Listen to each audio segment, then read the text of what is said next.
नमस्कार दोस्तों, पाथफाइंडर पर आप सभी का स्वागत है। दोस्तों, NSA national security adviser Ajit Doval को हम सभी जानते हैं। हाल ही में दिल्ली में उन्होंने नेताजी सुभाष चंद्र बोस मेमोरियल का अपना पहला लेक्चर डिलीवर किया, जहां पर उन्होंने एक बहुत बड़ी स्टेटमेंट बोली। उन्होंने कहा कि अगर नेताजी होते तो भारत का बंटवारा नहीं होता। इस संबंध में आपकी क्या राय है, मुझे कमेंट सेक्शन में जरूर बताइएगा। आज के सेशन में हम बात करने वाले हैं कि अजीत डोभाल ने ऐसा क्यों कहा, उनके क्या कारण है इसको लेकर, और साथ ही नेताजी का भारत की आजादी में जो कंट्रीब्यूशन है उसके बारे में भी आज हम बात करने वाले हैं। चलिए शुरुआत करते हैं with the news headline. India would not have been partitioned if Netaji Subhash Chandra Bose was there, NSA Doval. इसके बारे में और डिटेल में बात करते हैं। उससे पहले मैं आपको क्विकली रिमाइंड करा दूं मेरे टेलीग्राम चैनल्स के बारे में। आप जुड़ सकते हैं टेलीग्राम चैनल्स के थ्रू मेरे साथ दोस्तों। For all my class update, schedules, PDFs, आप मुझसे कनेक्ट करना चाहते हैं किसी क्वेरी को लेकर, किसी डाउट को लेकर, तो भी आप कनेक्ट कर सकते हैं। अनअकैडमी ऐप पर भी जुड़ सकते हैं। मेरी स्पेशल क्लासेस जो हैं अब रिज्यूम हो गई हैं, और ये क्लासेस की डिटेल्स भी आपको टेलीग्राम चैनल पर अपडेट कर दी जाती है। इसी के साथ अनअकैडमी का कोई भी सब्सक्रिप्शन लेने के लिए आपको मेरा कोड यूज करना होता है NDLive10। यहाँ मैं क्विकली आपको रिमाइंड करा दूं अग्निपथ बैच के बारे में, जो शुरू हो चुका है 16 जून से। अगला बैच भी जल्दी ही आने वाला है।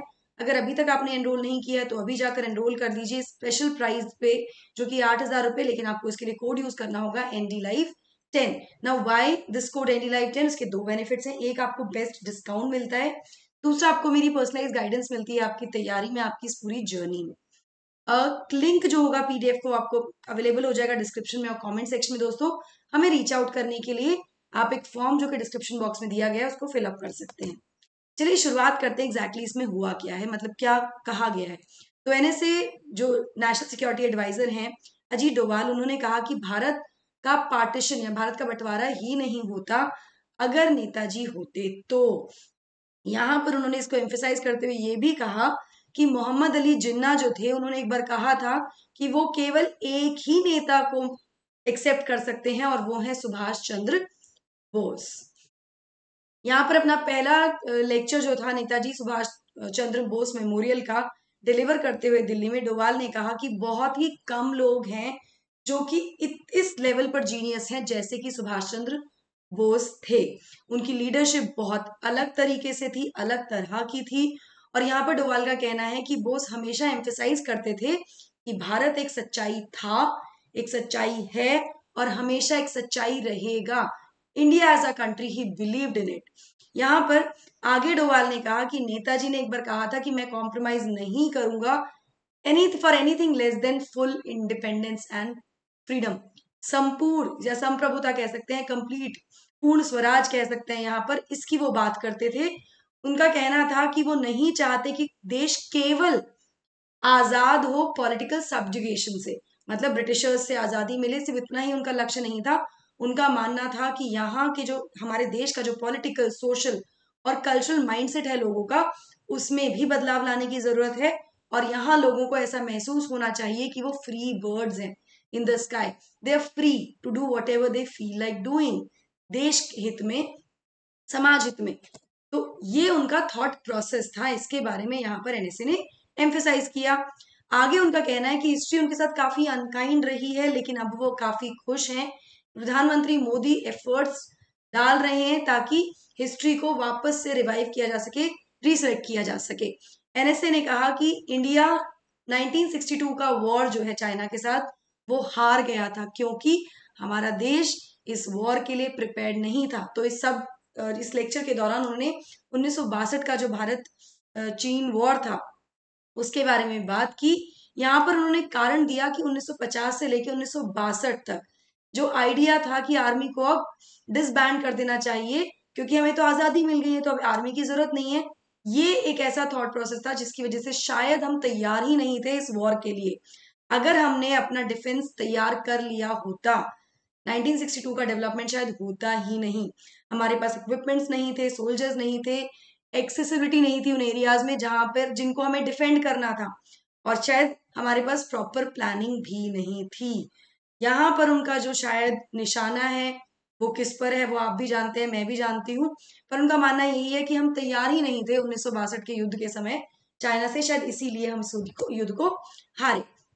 इसके बाद सुभाष चंद्र बोस के कंट्रीब्यूशन को फ्रीडम मूवमेंट में रिकॉल करते हुए डोवाल ने कहा कि नेताजी के पास इतनी ऑडेसिटी थी, मतलब उनके पास इस तरह का साहस था कि उन्होंने महात्मा गांधी तक को चैलेंज कर दिया था कि हम ब्रिटिशर्स के आगे नहीं झुकेंगे। लेकिन क्योंकि वो बहुत मानते थे गांधी जी को, इसलिए उन्होंने रास्ता बना दिया गांधी जी के लिए, वो साइड हो गए। और वो हम सब जानते ही हैं, उन्होंने कांग्रेस का जो अध्यक्ष पद है उसको भी त्याग दिया था। इसके बाद उनको जेल हुई और जब वो डिटेंशन में थे तो उन्होंने डिसाइड किया कि वो भारत से भाग जाएंगे, एस्केप करेंगे। यहाँ पर he got into an attire of Afghan, जो कि काफी मुश्किल था एक बंगाली के लिए। वो काबुल के लिए निकले, वहां से वो रशिया जर्मनी पहुंचे, जहां पर उनको उनकी मुलाकात एडोल्फ हिटलर से हुई। यहाँ पर आगे डोवाल बताते हैं कि वो बहुत कंफर्टेबल नहीं थे हिटलर की पॉलिसीज को लेकर।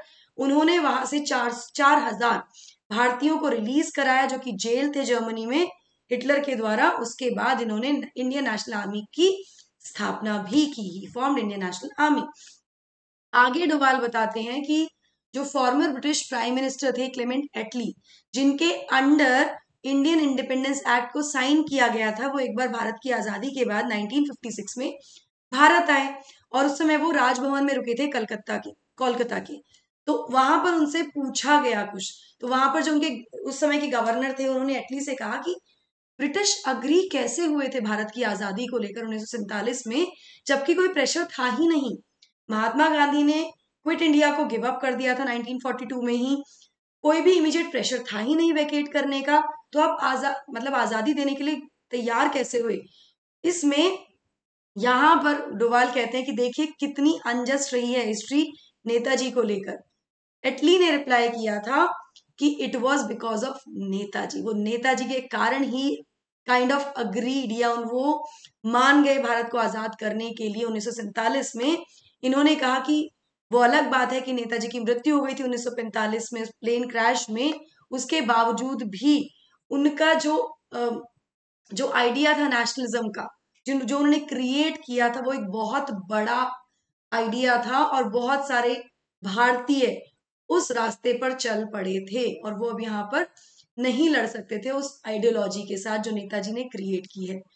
यहाँ पर रहने से कहते हैं कि नेताजी की जो लेगेसी है वो अनपैरेलल्ड है, अनमैच्ड है।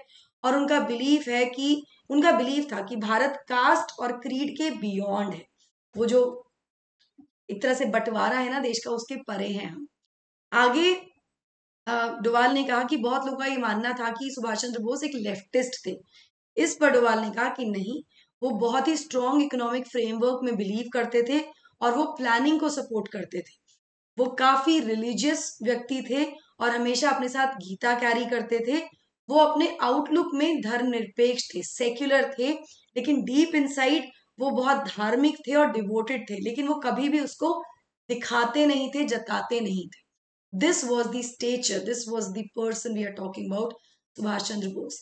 तो इस पूरे लेक्चर के दौरान उन्होंने कहा कि अगर नेताजी होते तो देश का बंटवारा नहीं होता। आपकी इसमें क्या राय है, मुझे कमेंट सेक्शन में जरूर बताइएगा दोस्तों। सी सैट का पेपर हम इस बार देख ही चुके हैं, किस तरह का पेपर आया था। अगर आप चांस नहीं लेना चाहते हैं सी सैट के लिए तो अभी जाकर एनरोल कर लीजिए बहुत ही अफोर्डेबल प्राइस पर विद माय कोड ND-Live10 अपनी सी सैट की तैयारी को सही तरीके से ले जाने के लिए। 1 जुलाई से यहाँ पर आपकी क्लासेस शुरू हो जाएंगी। आप हमारे अग्निपथ टेस्ट सीरीज का हिस्सा भी बन सकते हैं, प्रीलिम्स और मेंस टेस्ट सीरीज का। यहाँ मैं आपको बता दूं कि अगर आप अग्निपथ कोर्स में एनरोल करते हैं तो ऑटोमेटिकली आपको सी सैट और टेस्ट सीरीज अवेलेबल हो जाती हैं। लेकिन अगर आप इंडिविजुअली लेना चाहते हैं तो आप इंडिविजुअली भी ले सकते हैं। हिंदी मीडियम बैचेस हमारे 15 जुलाई से शुरू हो जाएंगे।